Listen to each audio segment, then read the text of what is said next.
So I just wanted to do a net worth update since I have hit above zero, or negative, I should say, for net worth, and just recap as to what I am doing week after week to increase my net worth. So yeah, let's just jump right in. So right off the bat, I keep spreadsheets to track data.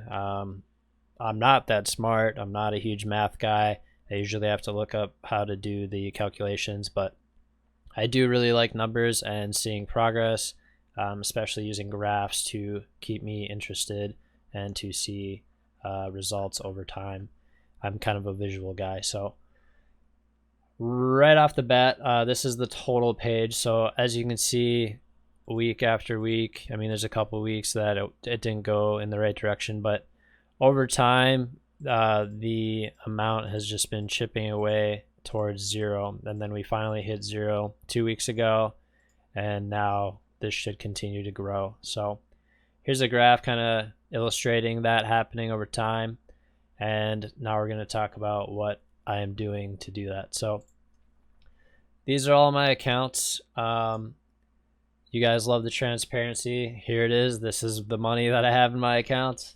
So yeah, right off the bat, I got normal checking. I have an account labeled as bills, which I funnel money into that every week, kind of preparing for the mortgage. Really, it's just a big payment. So throughout the month, we kind of save for that once all the other bills are paid off. My fiance has a spending money account that's important to her. I really track every dollar, so this is just our way of letting her have some fun money and me being able to kind of control that in a sense, I guess. Her hair fund, this is kind of just an extra account. We labeled it hair fund, so she has money to dye her hair once everything opens up here. But a lot of these have changed over time. I just have a couple of what they call money manager accounts through my bank. They're pretty much the same as a savings account, but I can actually move money in and out of them without any penalty. So I change the account names and use them for different things as I see fit. But anyways, we got $1,000 emergency fund, so that doesn't really change a whole lot. Sometimes I dip into that instead of using credit, but let's just keep moving on. So scrolling over, these are our debts and assets. So line of credit I'm using to pay off my last credit card here. As you can see, 2 of them are completely paid off, partially thanks to stimulus money and tax refund. So, you know, when you get those big payments, if you're working, that's what it should go towards, is debt, in my opinion. So the next big project, though, is paying off this credit card. So I'm using my line of credit to do that. Lines of credit, mine is cash. It's not a loan against a house or anything. This is just a straight up line of credit. So the max on this is $3,000. So I did a chunk payment on my credit card, and now I'm going to be funneling money into this. The reason why I'm doing it that way is it's more liquid and it's easier for me to pay off, and the interest rate is static. My credit card interest rate is between 8 to 14%. The interest rate on my line of credit is a flat 10%. So that's why we're doing that.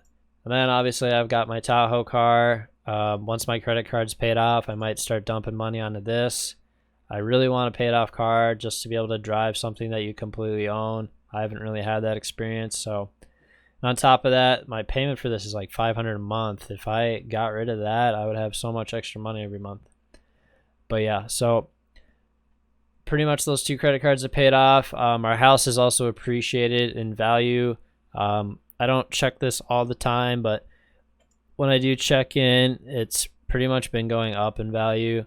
My guess is real estate will start heading in the opposite direction. So I'll keep tracking this over time. It's going to fluctuate. Everybody's net worth fluctuates, but let's move on to the next tab. So this is my favorite one. It's the investments tab. I've had a CD for a couple months. It expires at the end of June, so I'll make a video on how that went. Probably not going to do it again. We'll see how I'm feeling. Fundrise, I have videos on that. Probably not the best starting investment. The returns on it just aren't that great, especially right now, but I also have a conservative portfolio. And then of course we've got Robinhood. So I update this stuff week after week. That's how I can track my net worth growing week after week. So you got to factor in everything. Technically, your net worth extends to the physical items you own. So this computer I'm using is worth a couple of $1,000s. Maybe not that much, but at least $1,000. It is a little bit older, but it is an expensive gaming rig that I built. That counts towards your net worth. I don't do that because I'm never going to sell all my possessions to calculate that correctly. So I just leave that part out for my simplicity, but that is part of net worth technically. Now, in addition to my normal accounts, I do have another checking and savings account for my investments. I like to stay organized, so that's how I do that with my investments. Basically, I funnel $300 of my paycheck into my investment checking account, and then I disperse it into Robinhood, $100 a month into Fundrise, and then usually I invest money into Instagram ads to help grow the channel. That didn't happen last week, but I'll talk about that in the weekly update. So this is pretty much it for the investments tab. Here's the graph of my investments growing over time. That helps keep me motivated. You know, when we first started, this was such a slow growing thing, and now, you know, it's just starting to become a impressive amount. I mean, $3,500, that's money that I have invested that is going to keep growing. So that's pretty much it though. I mean, week after week, what am I doing? I'm paying off my debt. It's making it so each dollar I do have is more powerful. It doesn't have to get dumped away into debts all the time. And then on top of that, the real estate aspect of my house appreciating. Now, I'm going to own more properties, and that'll always be a factor. So as that continues to happen, I'll probably just make a different spreadsheet for my real estate, since I do happen to have, or do plan on having, a large investment portfolio in real estate. But yeah, that's pretty much it. You know, you got to pay off your debts. It creates freedoms. This is such a weight off my shoulder, getting these credit cards paid off and whatnot. I mean, I could make a whole video on how to pay off debt quickly, but once I get this 12 grand gone, I mean, that means the line of credit will be paid off too. So, you know, I'll just have so much more power with my money. I have all these lines of credit that are ready to go if I absolutely need them or want them. But you know, the big one will just be getting that Tahoe paid off. Then instead of it being a massive liability, it'll be somewhat of an asset, so there'll be some value in there. But I'm gonna stop rambling. If anybody has any questions about my net worth, or, you know, anything related to this video, leave them in the comments. And as always, you guys can reach out to me on Instagram. So if you appreciate this transparency, I'm going to keep doing it.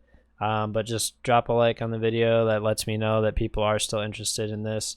And if you guys want to see more videos and aren't subscribed, please subscribe. That helps me out quite a bit. Thank you.